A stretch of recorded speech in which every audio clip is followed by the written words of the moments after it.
You're listening to Systemic Error Podcast. The failure was designed.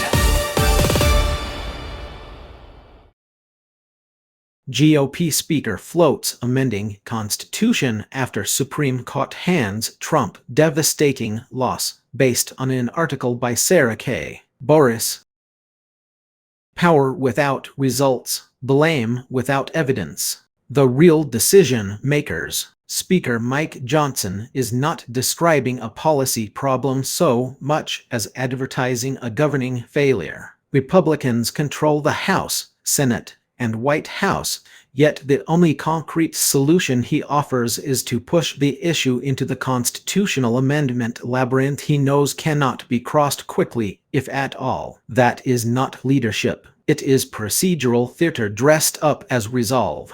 The source also gives the crucial context. Johnson wants to bury the House under his speakership has passed remarkably little, with 2025 producing record lows in votes and bills. He does not lack power, he lacks accomplishment. A tiny figure, inflated into a crisis, Johnson leans on birth tourism as if it were the engine of the problem. The reporting undercuts him immediately. A study cited in the article says roughly 0.7% of U.S. births could be attributed to birth tourism, and even that is a ceiling, not a certainty. That is not the profile of a national emergency. It is a minor phenomenon being dragged into service as an ideological prop.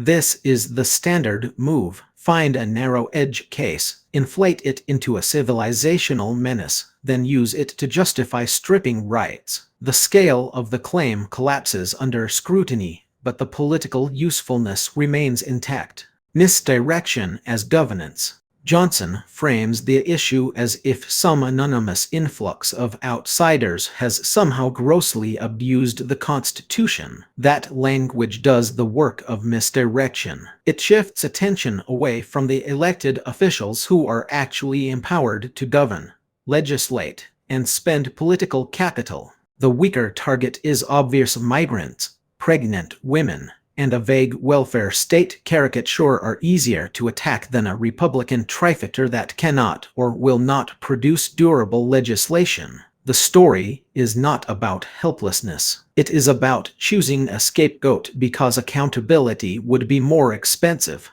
Constitutionalism as excuse. Johnson even nods toward the obvious text of the 14th Amendment while still treating its protection as a defect to be engineered around. That tells you everything. The constitutional structure is respected only when it blocks someone else. When it protects birthright citizenship, it becomes a problem to solve by amendment, a process he acknowledges is slow, complicated, and historically rare. So the contradiction is built in. Announce outrage, praise textualist, originalist reasoning when convenient, then demand an overhaul that the same political coalition is unlikely to deliver. The point is not reform. The point is performance. The pattern behind the panic. This is a familiar Republican pattern: manufacture urgency around symbolic enemies, then use that urgency to distract from institutional underperformance and policy emptiness. The rhetoric is loud because the governing record is thin.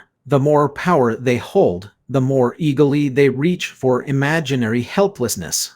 Johnson's complaint is not evidence of a system out of control. It is evidence of a majority that would rather weaponize constitutional language against a small, vulnerable group than confront its own inability to govern. That is not confusion. It is a choice. You've been listening to Systemic Error. Thanks to AltaNet for today's article. With it automated voice of Bryce. Thanks for listening.